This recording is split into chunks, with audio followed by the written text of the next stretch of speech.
नमस्कार, स्वागत आहे तुमचं महाराष्ट्र दर्पण 24 या न्यूज चॅनलमध्ये। श्रद्धा, कायदा आणि न्यायव्यवस्थेचा संगम। बोरीतील पुतळा प्रकरणी मोर्चा, स्वप्नील शिंपले यांना जामीन।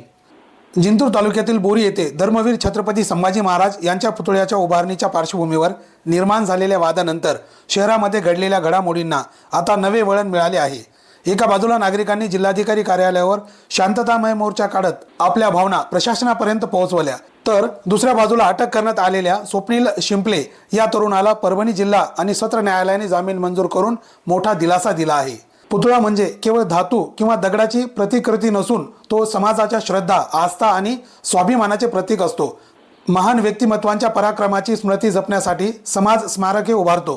बोरी येथे धर्मवीर संभाजी महाराजांचा पुतळा उभारण्यात आल्यानंतर स्थानिक नागरिकांकडून उत्स्फूर्त प्रतिसाद मिळाला। मात्र प्रशासनाच्या मते आवश्यक परवानग्या व कायदेशीर प्रक्रिया पूर्ण न झाल्यामुळे कारवाई करण्यात आली। कायद्याचे पालन आवश्यक असल्याचे प्रशासनाने स्पष्ट केले, तर श्रद्धेच्या विषयामध्ये प्रशासनाने सकारात्मक आणि समन्वयाची भूमिका घ्यावी अशी भूमिका स्थानिकांनी मांडली।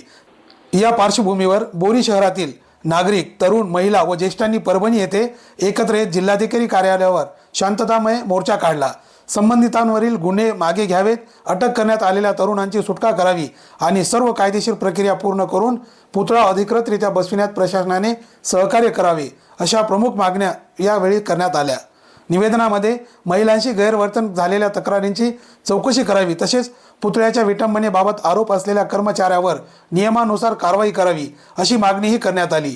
मोर्चा हा पूर्णपणे शांततेमध्ये पार पडला। दरम्यान दिनांक 19 फेब्रुवारी रोजी रात्री उशिरा पुतळा प्रतिष्ठापनेदरम्यान दंगल झाल्याचे नमूद करत दिनांक 20 फेब्रुवारी रोजी बोरी पोलीस ठाण्यामध्ये 46 जणांवरती भारतीय न्याय संहितेच्या BNS 13 कलमांखाली गुन्हा दाखल करण्यात आला होता। सरकारी कर्मचाऱ्यावर जीवघेणा हल्ला, दंगल घडविणे आणि गुन्हेगारी कट रचणे यासारखे गंभीर आरोप नोंदविण्यात आले होते।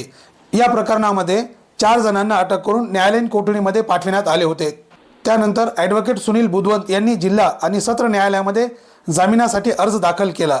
युक्तिवादादरम्यान बचाव पक्षाने महत्त्वाचा मुद्दा मांडला। FIR मध्ये आरोपी क्रमांक 42 म्हणून नमूद असलेल्या माटे या व्यक्तीचे निधन 14 नोव्हेंबर 2015 रोजी झाल्याचा दाखला न्यायालयामध्ये सादर करण्यात आला। 10 वर्षापूर्वी निधन झालेली व्यक्ती प्रत्यक्ष घटनेत सहभागी कशी असू शकते असा सवाल उपस्थित करण्यात आला। या बाबींचा विचार करून न्यायालयाने स्वप्नील शिंपले यांना जामीन मंजूर केला। या निर्णयामुळे कुटुंबीय व समर्थकांना दिलासा मिळाला असून पुढील सुनावणी नियमानुसार पार पडणार आहे।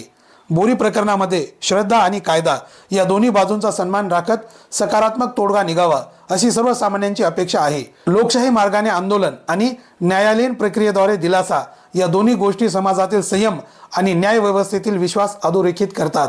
ब्युरो रिपोर्ट, महाराष्ट्र दर्पण 24।